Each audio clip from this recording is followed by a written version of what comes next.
बातमी आहे शिवसेनेसंदर्भातली। शिवसेना पक्ष आणि चिन्हाबाबत आज पुन्हा सुनावणी होणार आहे। कालच्या सुनावणीमध्ये ठाकरे सेनेचे वकील कपिल सिब्बल यांनी जोरदार युक्तिवाद केला। 2018च्या घटनेकडे आयोगाने दुर्लक्ष केलं। विधिमंडळातील बहुमताच्या आधारे पक्षात फूट पडल्याचं गृहीत धरण्यात आल्याचा युक्तिवाद त्यांनी केलाय। यावेळेस 21 जून 2022 या दिवशी जे घडलं त्यावर निर्णय देण्याची मागणी त्यांनी केलेली आहे। निवडणूक आयोग कागदपत्र सुद्धा पाहत नसल्याचा त्यांनी आरोप केलाय।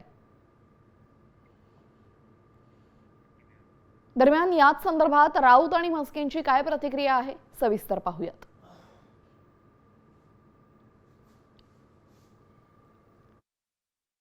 त्या तारखेला पक्षामध्ये म्हणजे लेजिस्लेटिव्ह पार्टीमध्ये फूट पडली, तो दिवस अत्यंत महत्त्वाचा आहे। त्या दिवशी पक्षामध्ये फूट नव्हती। फूट फक्त विधिमंडळ पक्षामध्ये होती आणि तेवढीच फूट मान्य केली पाहिजे। पक्ष तेव्हाही मजबूत होता। पुढे काय झालं, नंतर काय झालं, त्यापेक्षा जून 21 2022ला जी घटना घडली त्याच्या पुरतंच चिन्ह आणि पक्ष याचा निकाल हा असायला पाहिजे। ज्या पद्धतीने निवडणूक आयोगाला खलनायक बनवण्याचं काम सुरू आहे युक्तिवादातनं, ते आपण पाहत आहे।